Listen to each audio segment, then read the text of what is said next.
গুম, অপহরণ, নির্যাতন সহ মানবতাবিরোধী অপরাধের অভিযোগে দায়ের করা মামলায় র্যাবের সাবেক দুই কর্মকর্তা মহিউদ্দিন ফারুকী ও আলেপুদ্দিনকে আগামী সোমবার আন্তর্জাতিক অপরাধ ট্রাইব্যুনালে হাজিরের নির্দেশ দেওয়া হয়েছে। বিচারপতি গোলাম মুর্তজা মজুমদারের নেতৃত্বাধীন ট্রাইব্যুনাল প্রসিকিউশনের আবেদনের প্রেক্ষিতে বৃহস্পতিবার এ নির্দেশ দেয়।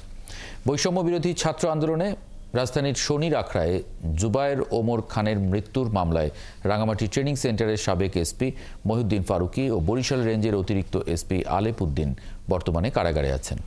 তাদের দুজনের বিরুদ্ধে র্যাবে থাকাকালীন সময়ে অসংখ্য গুম, অপহরণ, নির্যাতনের অভিযোগ রয়েছে। এসব অভিযোগের বিষয়ে বৃহস্পতিবার শুনানি হয়।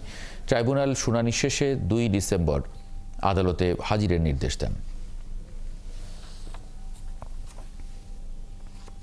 এই র্যাবের দুজন কর্মকর্তা আলেপুদ্দিন এবং মহিউদ্দিন ফারুকী তারা ইতোমধ্যে অন্য একটি মামলায় গ্রেফতার হয়ে কারাগারে আবদ্ধ আছেন। তাদেরকে ট্রাইব্যুনালে সোমবারে হাজির করার জন্য ট্রাইব্যুনাল আদেশ দিয়েছে। বর্তমানে তারা একটি মামলায় গ্রেফতার হয়ে জেল হাজতে আটক আছে।